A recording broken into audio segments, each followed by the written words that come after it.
11th எக்கனாமிக்ஸில் இந்த 5 lesson படிக்கிற மாதிரி இருக்குன்னு சொல்லியிருந்தேன். இன்றைக்கி தமிழ்நாட்டு பொருளாதாரம் இந்த லெசன் இருக்க கடைசி 10 கொஷின் இன்றைக்கி பார்க்கலாம். இதை வந்து பிளேலிஸ்ட்லேயும் ஆட் பண்ணியிருக்கேன். கிட்டத்தட்ட 100 கொஷின் கவர் ஆகும். ஒரு வீடியோ கிட்டத்தட்ட 2 மினிட்ஸ்க்குள்ளே தான் இருக்கும்.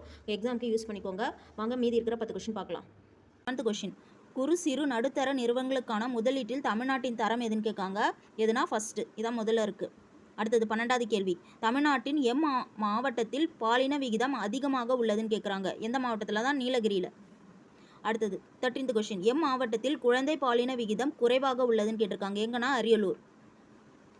அடுத்தது 14th கொஷின், எந்த யூனியன் பிரதேசத்தில் முன்னாடி கேட்டது மாவட்டம், இப்போ கேட்குறது யூனியன் பிரதேசம். எந்த யூனியன் பிரதேசத்தில் பாலின விகிதம் அதிகமாக உள்ளது அப்படின்னா எங்கன்னா பாண்டிச்சேரி.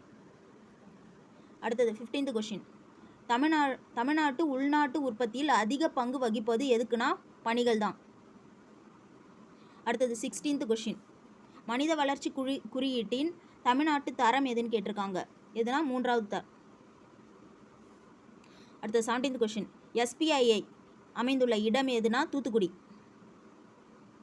அடுத்தது 18th கொஷின், டைசல் இன் பகுதி எதுன்னு கேட்குறாங்க. உயிரி பூங்கா.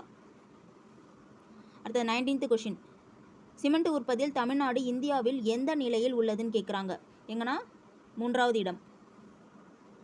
அடுத்தது லாஸ்ட் கொஷின், தென்னக ரயில்வேயின் தலைமையிடம் எது? சென்னை.